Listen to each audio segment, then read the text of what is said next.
Hey guys, my name is Matimo, and welcome to another episode of Sunday Mailbox. This is a video series where you, the viewer, can submit your gaming-related questions, and then I will give my humble opinion on them. To get the formalities out of the way real quick, if you would like to submit your own question that could be featured in an upcoming episode, you can do so by leaving a comment down below, or by sending me a Facebook and Twitter message. The first question for today comes from Christian, and it is, what are your thoughts on an operator in Rainbow Six Siege that has a crossbow that could one-hit players without Rook's armor? I'm not exactly sure how I feel about this. On the one hand, from a gameplay perspective, it actually seems relatively well balanced. Yeah, you are giving people a lot of killing potential. Being able to one-shot basically anyone that you come across is insanity. If someone is proficient with the crossbow and they master it, basically every firefight that they come across, as long as they're able to line it up, they're gonna win that firefight no problem. The downside of it, though, is that you are using a crossbow, and it's going to come with a lot of the baggage that is associated with the crossbow. You're not going to be able to fling multiple arrows downrange. It's going to have a very slow rounds per minute, and also you're only going to have one arrow that you can shoot before you do have to go through that reload. The result of this is that if you miss that first shot, you're basically boned. Unless you're super stealthy and unless the enemy has no idea what's going on around them, maybe you could get another shot off, but in most situations, you miss that first shot, you're gonna have to switch on over to your secondary weapon, and that's of course gonna leave you incredibly exposed. Not only that, but if you enter a room that has multiple enemies in it, you're also probably not gonna live very long. Yeah, you might be able to down one of the players with your crossbow, but once again, you're gonna have to switch on over to your secondary weapon to try to finish off the second, and you're just not gonna win that firefight against an assault rifle a majority of the time. And so at least from a gameplay perspective, it seems relatively well balanced, and now we just have to ask ourselves, would we want to have this type of playstyle introduced into Rainbow Six Siege? Yes, it does have its strengths and weaknesses, but would we want to have an operator running around with a crossbow? Now, I know what you guys are thinking. Really? A crossbow? What police force in the world would be using a crossbow to take out criminals? Like, that does not seem realistic whatsoever. I was right there with you. I then went online and did a moderate amount of research, a very small amount of research, so take this with a grain of salt, but surprisingly, the police forces, or at least some police forces in China, actually use crossbows in some situations. It may not be to neutralize the enemy, but they actually have this as something in their arsenal when they do go on duty. Now, once again, do take this with a grain of salt because I didn't do that much of extensive research here. I only saw a couple of articles talking about how they do use crossbows, but at least from a realistic standpoint, it is something that we could see in a SWAT-like situation.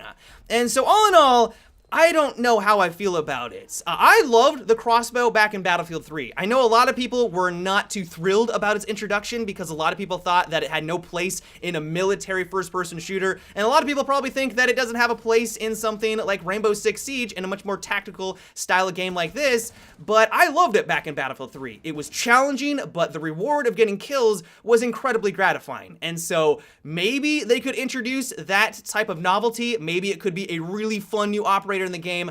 I just don't really know. And so let me know your guys' thoughts down below. Is this something that you guys would be interested in? Do you think that this is the worst idea ever and they shouldn't touch it with a 10-foot pole? Let me know down below in the comments. The next question is, do you think that Overwatch has a lack of content?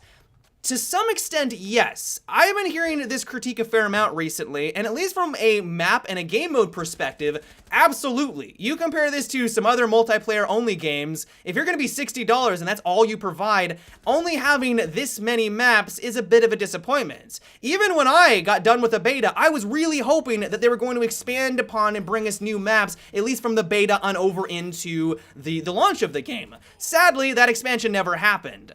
The thing is, though, is that I don't feel that Overwatch is lacking content, and that's mainly because of the diversity of the heroes. Every single hero feels and plays completely differently. If you play as McCree, it's a different play style, it's a different feel compared to Pharah, Reaper, Tracer. All of them play and have a unique role, and because of that, every single time that you jump on in and you have a different round, you're gonna have an enjoyable or at least a core solid gameplay experience. And so while I know that some people will continue to harp on the fact that Overwatch doesn't have enough maps and game modes, I would much rather them focus on what they basically did, where they created a multiplayer game that has amazing core gameplay mechanics. Every single one of the heroes feels unique and different and absolutely well polished, and then expand upon the maps and the game modes later.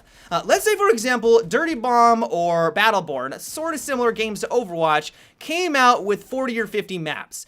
That's a lot of content. But even though that would be a lot of quote-unquote content, I still feel like Overwatch would be the better game. Just simply having more of mediocre doesn't necessarily make it better. And while I realize I probably just pissed off every person that plays those two games, like, don't get me wrong, they are solid, but in my opinion, Overwatch is above them, and because of the content that just comes from the variety of the heroes, I don't think it's as big of a deal as some people make it out to be. Hopefully, Blizzard will remedy this small issue in the future. Hopefully, they're not going to wait 6 months until they come out with a new hero and come out with new maps, but who knows at this point. But at least right now, I am very satisfied with the way that they've handled Overwatch. The next question comes from Joe, and it is, should you be able to drop a yellow marker while on a camera in Rainbow Six Siege? I have had this same thought on numerous occasions. I'm driving around in my drone, I'm in a camera as Valkyrie looking and figuring out where the enemy is located, and while I try to describe their exact position, usually I fail miserably, and it'd be nice if I could just spot like I normally do as an operator and just fling out a yellow marker. Then I realize, oh, that would actually be overpowered. Because this game is highly destructible, if you don't give the enemy any indication that they're being spotted, because the yellow marker is stealthy. If you go through it manually and you scan with your drone or you scan with the camera, that lets the enemy know, oh, they're being spotted, they should move, because if they are next to a destructible wall, they're gonna get lit up, and they're gonna die.